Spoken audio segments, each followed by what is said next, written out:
안녕하세요. 오늘은 우리 교재 315페이지 지난 시간에 이어서 사회복지기관에 대해서 같이 살펴보도록 하겠습니다.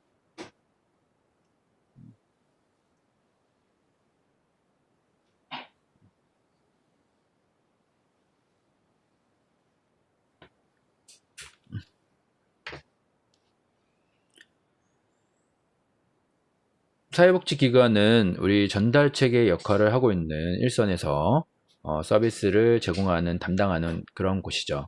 그래서 사회복지기관은 사회복지 서비스를 클라이언트에게 전달하는 중개자 역할을 수행하고 있다라는 거예요.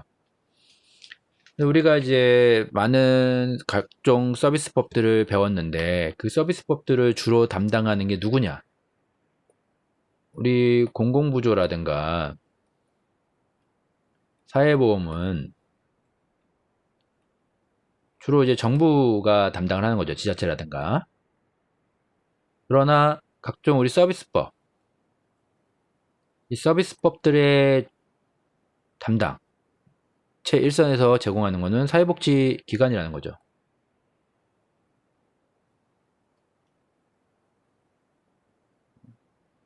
법의 테두리 안에서 정부의 지원을 받을지언정 담당하고 있는 전달체계는 공공부조나 사회보험은 정부지만은 서비스법은 사회복지기관이라는 겁니다. 그래서 사회복지기관은 매우 중요한 역할을 담당하고 있는데 대부분의 클라이언트들은 사회복지 서비스를 사회복지기관으로부터 전달받기 때문이라는 거죠. 그래서 우리나라에서 복지를 이야기하면은 이 기관복지라고 이야기할 수밖에 없는 거고요. 그래서 사회복지기관의 개요를 보면은 사회복지법에서 규정하고 있는 시설이나 기관에 대하여 적절성이나 필요성, 효율성 등에 대한 분석을 통해 우리나라 복지 수준과 그 의미를 살펴보는 게 지금 우리 이 교재에서 나와 있는 사회복지법제론 시간에 기관에 대한 이야기를 하는 겁니다. 그래서 사회복지사업법의 일반적인 사항들이 적혀 있어요. 이 사회복지사업법은 사회복지사 자격증에 대한 부분부터 사회복지기관에 대한 부분들까지도 일반적인 사항들을 다 다루고 있다는 거죠. 서비스법의 정의도 사회복지사업법에서 우리가 하고 있잖아요. 그리고 각각의 사회복지 서비스법에 관련된 사회복지관이나 시설들에 대한 설치를 규정하고 있다. 각 법에서 또 이게 일반 사항이고 각 법에서 각각의 담당 기관들, 관련 기관에 대한 정의를 하고 있다는 거죠. 예를 들면 노인복지법에서 노인복지시설 여기에는 노인복지관 같은 부분들도 있고 의료시설, 생활시설, 그 다음에 뭐 재가시설, 여가시설, 그다음 보호시설 이런 부분들을 또 법에서 우리가 앞에서 잠깐 봤지만 살펴보고 있고 장기요양보험법에서도 의료시설, 재가시설 등을 이제 다루고 있고 아동복지법에서 아동 관련된 시설들을 법에서 또 이야기를 하고 있고 기준에 대한 부분, 설치 기준이라든가 이런 것들을 규정하고 있다는 거죠. 그래서 각 법의 관련 기관에 대한 규정들을 하고 있다.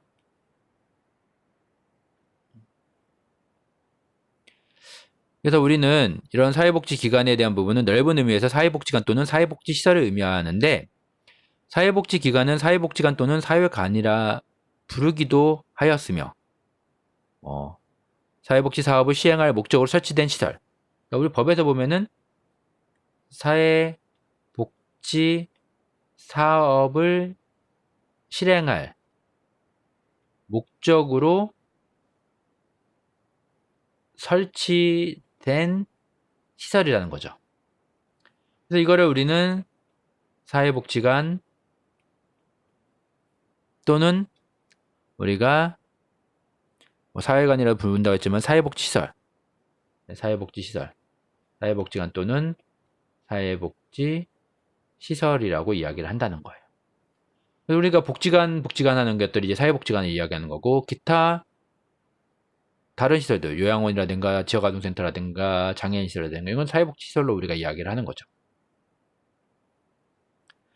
그래서 보편적으로 한 국가의 복지 수준, 복지 의지 혹은 복지 국가성은 특정 복지 프로그램의 존재 여부와 복지 관련 지출의 규모 등 양적 측면뿐만 아니라 노동시장 정책, 고용법 등과 같은 예방적 조치들의 유무와 성격 그리고 복지 대상자의 선정이나 공여 방식에 관한 규정 등 질적 측면 모두를 고려해야 하는 개념이라는 거예요. 그래서 사회복지법에 의한 사회복지관 복지를 사회복지로 이해하고 있는데 대부분 사회복지가 민간의 사회복지관에서 이루어지고 있었기 때문에 이런 측면에서 법적 규정을 통하여 사회복지시설을 분석하는 것은 의미가 있다라고 이야기를 하는 거고 사회복지사업법에 규정된 25개의 법을 포함하여 사회보험에 연관된 법 5개 등 총 30여 개 이상의 법들로 내용적으로 그 특성에 관련된 기관과 시설들을 규정하고 있다. 그러니까 30개 이상의 법에 이런 시설에 대한 규정이 되어 있다는 거죠. 시설 규정을 하고 있다는 거죠. 우리나라의 사회복지는 사회복지기관 복지인데 우리가 이제 복지기관에 의한 복지가 주로 이루고 있다고 했잖아요. 법적 기관이 아닌 사회사업의 측면에서 민간기관으로부터 출발하였던 사회복지기관들은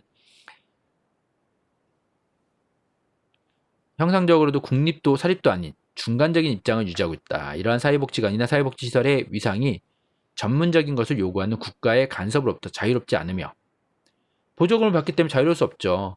전문적인 것을 요구하는 클라이언트들로부터 자유롭지 않은 이유로 비전문적인 시생이나 봉사기관으로 전락시키고 있는 것이다 라는 이런 이야기도 하고 있어요. 그래서 기관이나 시설로서 하드웨어보다는 운영하는 소프트웨어 사회복지사의 역할이 중요하다 이런 이야기를 하는 거죠. 이건 한번 읽어보시면 될 부분이고 우리나라는 복지기관 중심의 복지 서비스다. 이거 이제 주 내용이겠죠. 그래서 우리나라의 이제 역사를 보면은 1961년 우리가 전쟁으로 인해서 보육시설, 고아 관련된 시설들이 먼저 들어서는 것들이 우리나라의 특징이라고 했죠. 그래서 고아 입양특례법도 제정되었고 또 사회복지 의무가 도입되었던 1980년대 이후 개인 소유의 시설이나 기관을 국가가 사회복지 제도화를 통하여 개인 소유가 아닌 법인화로 유도하며 그에 따라서 그 유형도 다양화했다라는 거예요. 또 1921년에 설립된 사회복지관의 의미인 종합사회복지관 성격의 태화관, 이게 이제 우리나라 최초의 이제 복지관이라고 이야기를 하는 거죠. 1921년 태화관.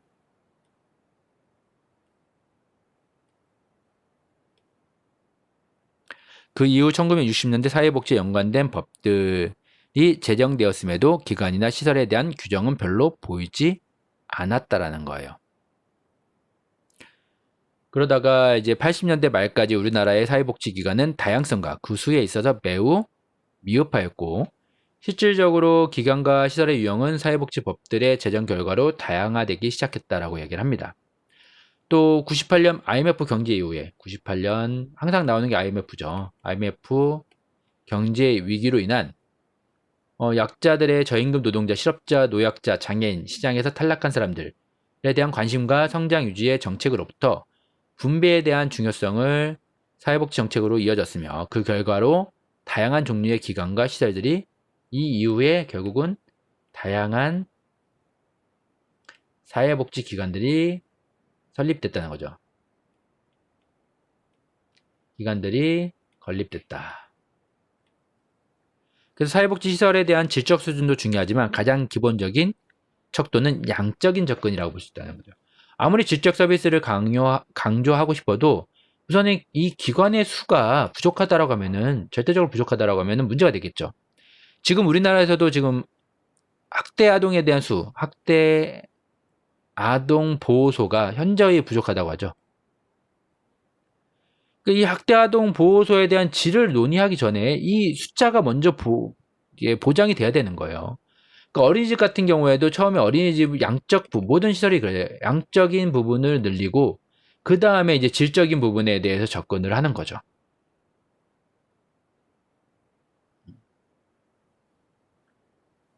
그래서 이런 사회복지기관의 유형화를 이어서 보면은 우리 319페이지 밑에 나온 내용인데 사회복지에 연관된 기관의 범위는 매우 포괄적이라는 거예요. 그러므로 이 장에서 논의되는 사회복지기관에 유형화는 사회복지기관의 분류라기보다는 오히려 사회복지의 수준을 정리할 수 있는 사회복지기관들의 종류를 의미한다는 거죠. 사회복지 기관 종류. 그래서 이 유형화라는 건 사회복지기관의 종류를 의미한다.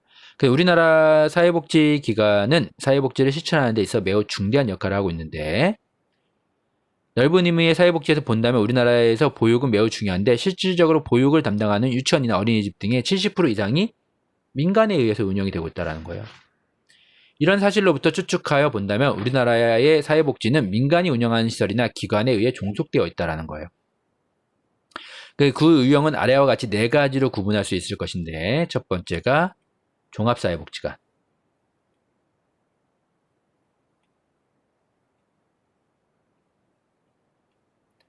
두 번째는 장애인복지관,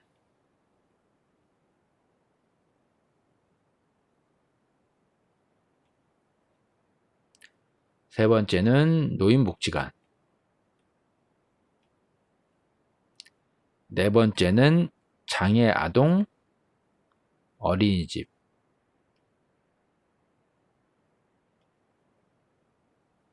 근데 사실은 뭐 이렇게만 구분하는 건 아닌데요. 우리 각각의 법에서 되게 다양하게 구분을 하고 있었잖아요. 그래서 이건 복지관 기준의 구분인 거고, 종합사회복지관, 장애인복지관, 노인복지관, 사실은 또 아동복지관도 있어요. 근데 우리 책에서 이렇게 네 가지로 구분을 한 것 뿐이에요. 이게 절대적인 사회복지기관의 종류를 구분한 거라고 보지는 않습니다. 이 저자가 이렇게 이제 구분을 한 거죠. 그 외에도 우리가 보면은 아동복지관도 소수지만, 전국에 소수지만 아동복지관도 있고, 그리고 아동시설 우리가 배운 것처럼 지역아동센터, 어린이집 다양하게 있고, 노인시설에도 요양원 뭐 이렇게 다양하게 있잖아요. 그 숫자도 사실은 복지관보다 지역아동센터라든가 어린이집이라든가 주야간보호나 요양원 훨씬 더 많아요. 근데 우리나라 대표하는 굵직굵직한 이런 시설들에 대한 부분을 이렇게 구분을 복지관 위주로, 사회복지 그러면 사회복지관이 대표적인 기관이니까 하고 있는 거죠.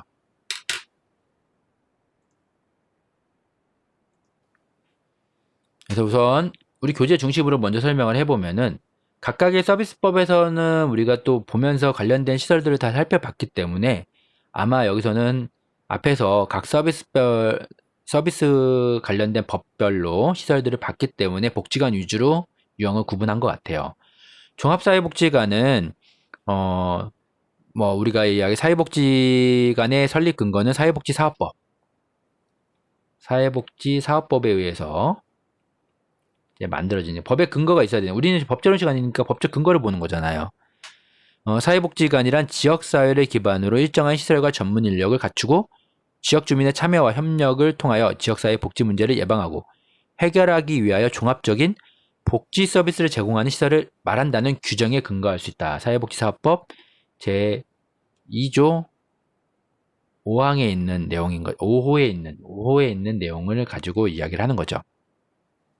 그래서 2018년 기준으로 전국에 440여 개의 종합사회복지관이 있다는 거죠.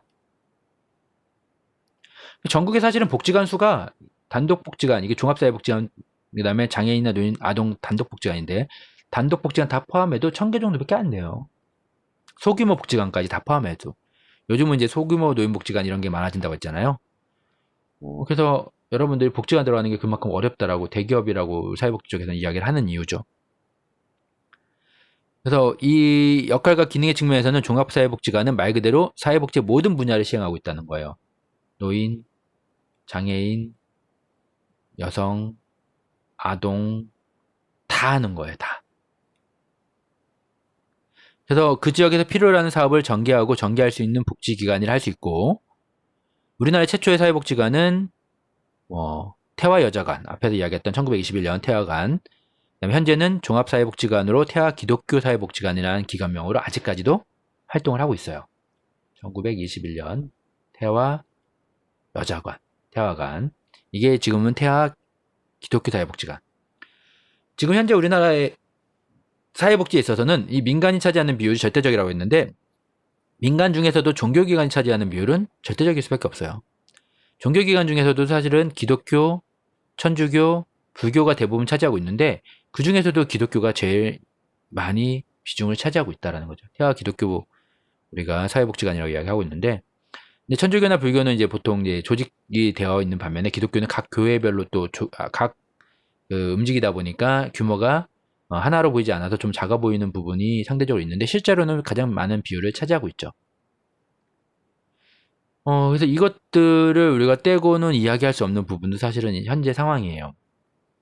장애인 복지관은 현재 우리나라에 216개의 장애인 복지관이 있다. 대략적으로 현재 216개 정도가 있다라고 해요. 그래서 장애인 복지법을 따르는 거죠. 각각의 법이잖아요. 장애인 복지법. 장애인 복지법 59조에 나와 있는 부분을 가지고, 그래서 우리나라 최초의 장애인 복지관인 정립회관이라는 부분이 있고, 정립회관.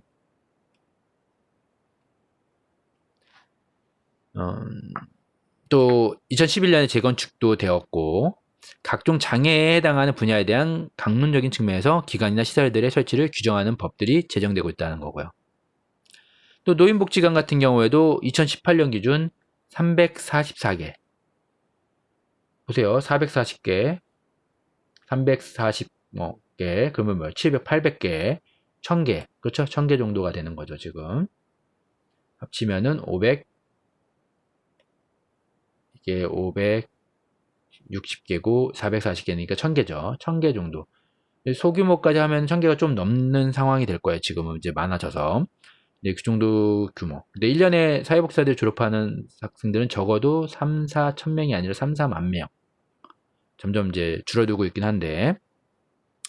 그래서 노인복지관에 대해서는 노인복지법에서 규정을 하고 있고, 노인복지법 36조. 노인복지법 36조. 노인복지관은 노인 여가복지시설로, 제가 앞에서 잠깐 노인복지시설에 대한 부분 구분을 했었죠. 노인복지법에서 우리가 의료, 생활, 여가, 재가, 여가복지시설로 구분을 하고 있다는 거예요.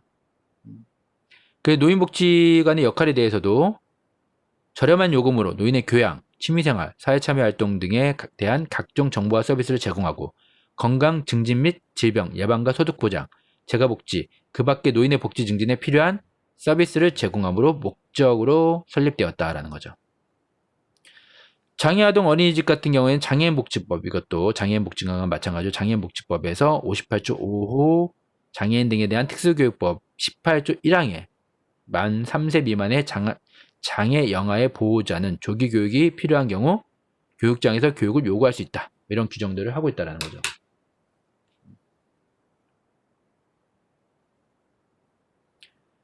그래서 어린이집은 전국에 1000개 이상 있다고 하는데 장애아동만을 전담하는 어린이집은 전국에 167개가 있다는 거예요. 현재는 장애아동만이 아니라 일반 아동도 함께하는 통합보육을 실시하고 있는데 어린이집 운영에 있어서 적정 규모의 장애아동의 수가 부족하기 때문이다라고 해요. 통합교육에 대한 부분들. 그래서 각 지역마다 우리가 사회복지 각 분야에서 요구되는 필수적인 기관이나 시설로 완전한 형식을 갖추었다 할 수, 네 가지 유형화되는 복지기관이 이것만 가지고 다 이야기할 수는 없겠죠, 사실은. 이와 같은 사회복지기관이 유형화는 사회복지의 역사에 여러 가지 이야기들 하고 있는데 이 교재에 나와 있는 것 중심으로 좀 설명을 한 거지. 앞에서도 언급했지만 저자가 이야기한 것처럼 이게 전체적인 복지기관의 유형을 다 설명하는 건 아니에요. 각각의 법에 대한 부분들을 우리가 살펴봤으니까 복지관 중심으로 이제 이야기를 한 거고요. 그래서 각 계층에 연관된 모든 시설이나 기관의 수를 표 13-2에서 이야기를 하고 있는데 한국은 공공 플러스 민간에 대한 숫자 이야기를 하고 있는 거죠. 장애인, 아동, 그다음 노인. 일본과 잠깐 비교를 하고 있는 거고 이건 참고로 여러분들이 보시면 될 것 같아요. 그래서 사회복지법과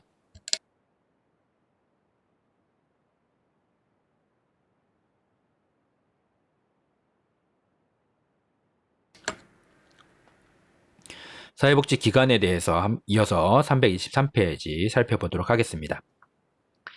사회복지법에는 다양한 유형의 사회복지기관들의 설치를 규정하고 있는데 그 운영의 주체로서 사회복지사의 고용을 의무화하고 있다는 거죠. 그래서 사회복지 관련 업무, 사회복지 업무를 담당하는 사람에 있어서는 반드시 사회복지사 고용을 의무화하고 있다는 거죠. 특히 사회복지 전반적인 사항을 규정하고 있는 사회복지사업법 제6조는 시설 설치의 방해 금지에 대한 규정으로 사회복지시설의 설치에 대해 규정하고 있는데, 그 설치에 대해 정당한 이유 없이 지연시켜서는 안 되고 방해하면 안 된다고 규정을 하고 있어요. 지연시켜서는 안 된다고. 하지만 이게 뭐 법으로 이렇게 돼 있다고 실제로 이렇게 되는 건 아니죠. 지역사회 장애인 시설이 들어선다고 하면 지역 주민들이 반대하죠. 그럼 이걸 억지로 뭐 다 형사처벌하고 여기를 설치할 수 있을까요? 그건 현실적으로 어렵죠. 그러니까 법과 현실에 대한 괴리도 분명히 존재해요. 그래서 사회복지사업법에 규정된 25개의 사회복지법들 중에서 국민기초생활보장법 제32조에 규정된 시설이나 기관에 대하여 살펴보면은 뭐 주거급여, 의료급여, 교육급여, 해상급여 뭐 이런 것들을 실시하는 사회복지사업법에 따른 사회복지시설로서 보건복지무령을 정하는 시설들로 규정하고 있는데, 장애인 거주시설, 노인 의료복지시설, 아동복지시설 뭐 이런 부분에 대해서도 법에 또 규정을 하고 있다라는 거예요. 뭐 정신재활시설, 요양시설, 노숙인 요양시설, 노숙인 재활시설, 가정폭력 피해자 보호시설, 가정폭력 방지 및 피해자 보호 등에 관한 법률에 의해서 각각의 법들 살펴본 것도 있고 그렇지 못한 것들도 있죠. 그래서 성매매 피해자 등을 위한 지원시설, 다 봤잖아요. 이런 것들은요. 성폭력 피해자 보호시설, 한부모 가족 보호시설. 그래서 이런 것들을 규정하고 있는 시설이나 기관들은 사회복지기관이나 사회복지시설에 의한 복지라는 측면에서 오늘날 현대사회가 추구하고 있는 복지사회의 이념과는 다른 흐름을 보이고 있는데, 탈시설화라는 경향에 있어서 세계적으로 보편화되고 있는 추세에서 시설이나 기관과 연계된 사회복지를 논의하는 것은 의미가 없을지도 모르다. 탈시설화. 탈시설화를 시설을 탈피해야 된다라고 이야기를 하고 있지만은 사실은 또 이게 100% 이렇게 할 수 없다라는 거죠, 결국은. 우리나라의 사회복지에 연관된 진보적 시각을 지닌 대부분의 사람들도 이런 엇갈리는 의견들을 보이고 있는데, 현실에서 시설이나 기관의 역할과 그 수에 있어서 매우 미약하기 때문이다. 이야기도 하고 있어요. 그래서 시군의 사회복지 수준을 정하는 기준으로 이미 사회복지 기관의 설치가 중요한 요소로 작용을 하고 있다. 그러니까 실제로는 기관에 대한 탈시설화를 이야기하고 있지만은 시설의 수에 대한 부분이 중요할 수밖에 없다라는 거예요. 그래서 법에서도 그렇게 이야기하고 있고 사회복지시설을 설치 운영하게끔 되어 있고, 이런 것들을 우리가 흐름을 놓고 빼놓고 이야기할 수 없다라는 거고, 그래서 사회복지 기관과 사회복지의 관계는 결국은 복지국가와 사회복지의 수준에 대한 논의에서 복지 예산의 크기가 매우 중요한데, 예산 대부분이 사회복지의 대상, 복지국가를 추구하는 나라에서 사회적 약자에 대한 간접적인 투자 항목의 비중이 감소되고 국가의 역할이 사회복지 기간을 통한 사회복지로 전이되면서 복지의 다양성이 증가되고 있다는 거예요. 그래서 법적인 측면에서 민간 부분의 사회복지사와 공공 부분의 사회복지사로 그 지위를 구분할 수 있으며, 우리가 이제 민간과 공공으로 구분을 하는데, 사회복지사들도 민간에 우리가 일반적인 게 사회복지사들이고, 공공은 사회복지 전담 공무원을 이야기하는 거겠죠.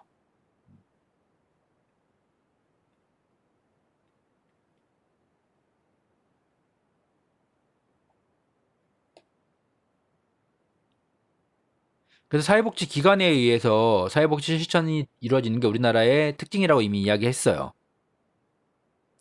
그래서 사회복지 기관에 의한 사회복지의 발전 방식은 3가지 단계의 법 제도화 과정으로 접근할 수 있는데, 사회복지의 간접적 투자 방식이 1980년대까지 보편화됐다라는 것.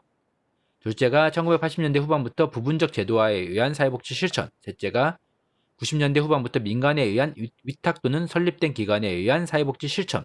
이런 형태를 우리가 볼 수 있다는 거예요. 그래서 우리 교재 327페이지 보면은 결론적으로 우리나라에서 사회복지 기관은 계속 증가할 것이다. 사회복지 기관은 계속 증가할 수밖에 없다. 지금도 학대아동 보호소가 부족하다고 했잖아요. 계속 증가할 수밖에 없어요. 요보 대상자들이 늘어나기 때문에. 그래서 여러분들이 이제 이렇게 이해를 하시면 되고, 사회복지급여 수급권과 사회복지기간 뭐 이런 부분들은 뭐 그렇게 중요한 건 아니니까 여러분들 한번 참고로 한번 보시면 될 것 같아요. 그래서 복지기간에 대해서는 여기까지만 하고 우리가 마치도록 하겠습니다.